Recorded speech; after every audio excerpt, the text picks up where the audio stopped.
Hello, welcome my people. Welcome to my channel. Hello, welcome back to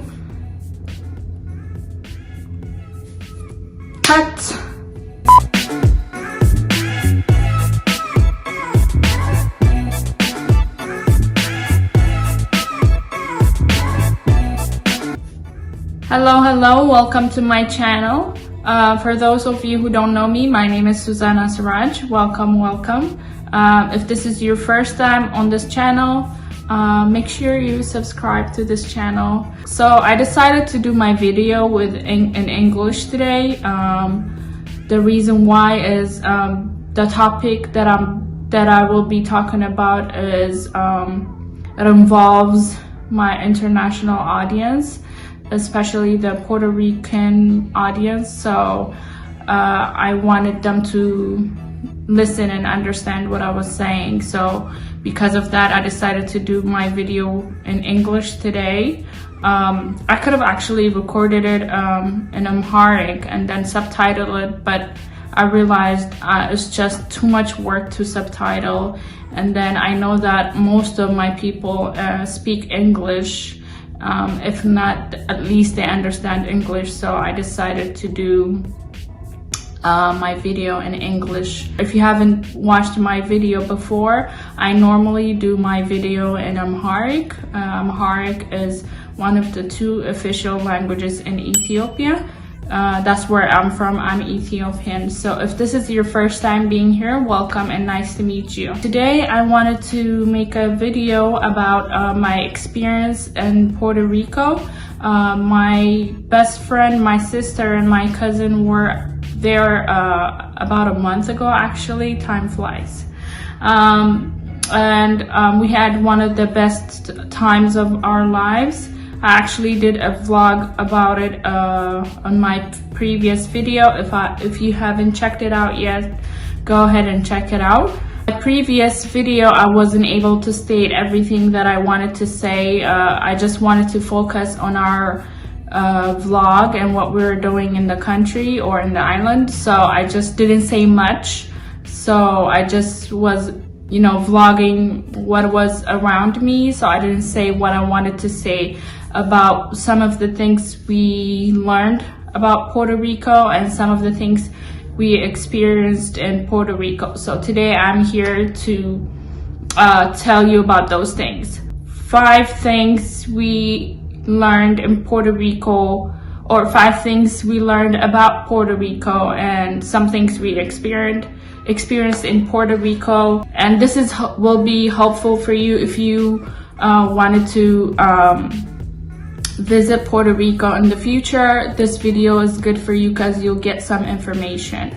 Number 1 is things are more expensive than we thought it would be.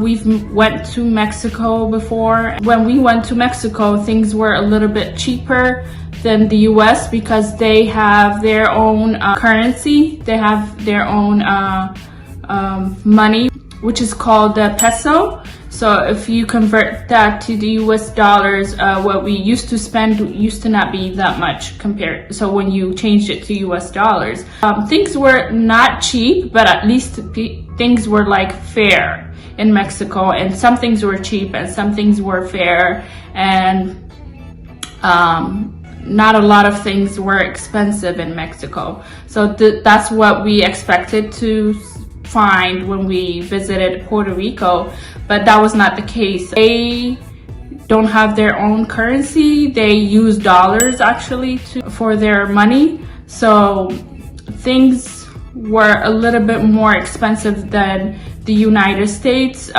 So what we encountered is we used to go out and eat a lot, and then normally in the US, if you go out and eat, you would probably spend $15 to $20 per person. That's the average money you would spend here in the United States if you go out to eat. But in Puerto Rico, we would spend about from $30 to $45 per person each time we went out and ate. So that was unexpected for us. We didn't expect things would be that expensive. So that's one thing we learned in Puerto Rico. So if you want to visit Puerto Rico in the future, you should just keep that in mind. Also, like if you want to purchase some souvenirs and stuff, things were quite more expensive than places we've visited before. So yeah. The second thing we learned about Puerto Rico is, to our surprise, I mean, we were not supposed to be surprised, but we were surprised that I would say almost everybody speaks English.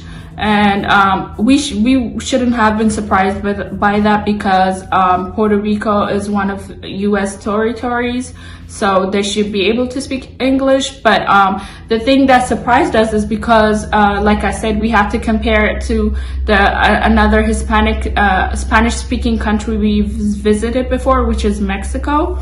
And when we visited Mexico, they speak zero English. Even though it was like a tourist destination, you would think if it was like a tourist destination, people would, you know, learn to speak English, but they did not, which is fine. Just saying that, you know, we had a little bit of a hard time communicating with the locals because, you know, they didn't speak English. But that was not the case with Puerto Rico. Puerto Ricans, most of them, I think we only encountered one person who did not speak English. Everyone else spoke English. Most of them, they don't even have an accent, to be honest. They have American accent. They just spoke fluent English and of course fluent Spanish. But also, like when we live in the US here, although we don't encounter many Puerto Ricans, we do encounter some Hispanic countries like Mexicans, El Salvadorians, many Hispanic countries. When they first come to this country, they don't speak English at all, but then they eventually learn to speak English. So that's what we thought we would expect in Puerto Rico, but we were surprised to find out that it was not the case. Everything was so much easier for us because we could communicate with everybody. Another thing about Puerto Rico is everything was nearby. Like if we wanted to go, for example, to go out to eat, or if you wanted to go and visit some place, everything was like 5 minutes, 10 minutes away. I think the longest we've driven inside the city in San Juan, it was like 15 minutes. But everything was like 9 minutes, 10 minutes away. The longest we had to drive was actually when we went out of the city, which is San Juan, and when we wanted to visit the waterfall, which is outside the city. And then that was the longest we drove, and it was like 30 minutes. 30 minutes, literally nothing. Like here in the United States, if you drive 30 minutes, you're probably still in the same city or in the same, you know, 30 minutes, like you drive in a highway and stuff. It's just nothing here. 30 minutes is not that far. In Puerto Rico, 30 minutes, when we drove 30 minutes, we ended up in another city with a completely different environment, and like there was like a whole rainforest and stuff. But inside San Juan, everything was like 10 minutes, 5 minutes away, 15 minutes away, which we loved, by the way, because we had a longer day. Like we didn't spend a lot of time on the road or anything. We just got where we wanted to get like in 5-10 minutes.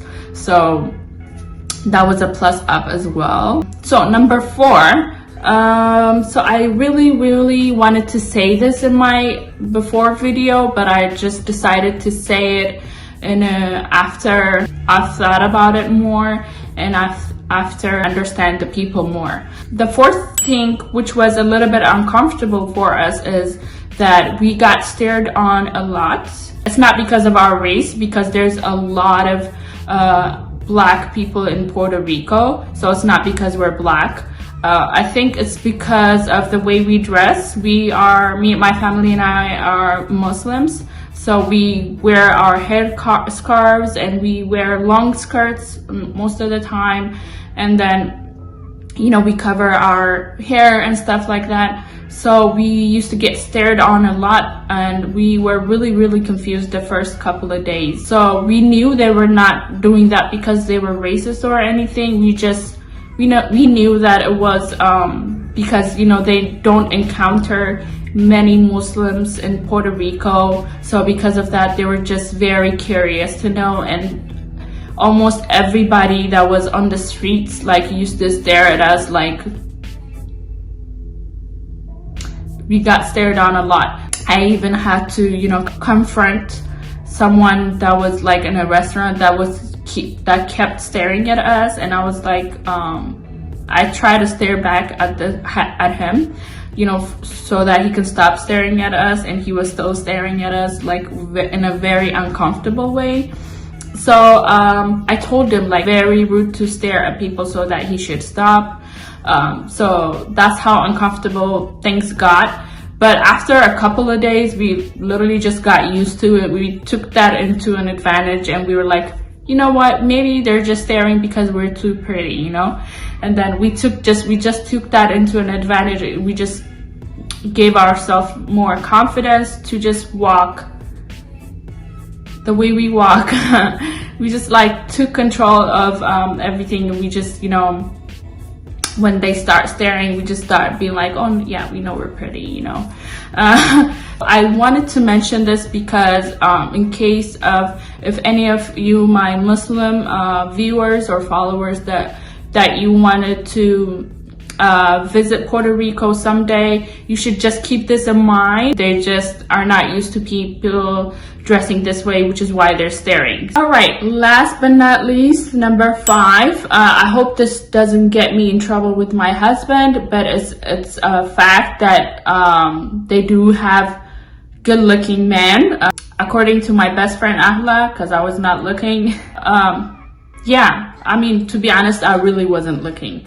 But my best friend kept telling me they have really good looking men. And the first day, I believe, or the second day we were there, she was like, oh my god, this guy, he's the most gorgeous guy I've ever seen in my entire life. And then I was like, where? And I just turned around, and he already left, so I just saw the back of him. So he is still in the back. He looked like he would be a handsome person. After that, there were many times where she was like, oh my god, I just saw the most handsome man on this planet. So so I did some research on my own, and that it's true that they do have a lot of handsome men in Puerto Rico and San Juan. So yeah, shout out to you, because we Ethiopians have one of the most beautiful women on this planet as well. So yeah. All right, that's all I have for today. I just wanted to share those 5 things with you that we learned on our own that nobody told us. So I just wanted to share with you guys, so that in the future, if there's any one of you guys that wanted to visit Puerto Rico, you should just have these 5 things in mind. Until I see you in my next video, thank you so much for tuning in today. And as always, I appreciate your support so much. Your support means a lot to me, and it motivates me more than you ever know. So thank you so much for tuning in. See you next time.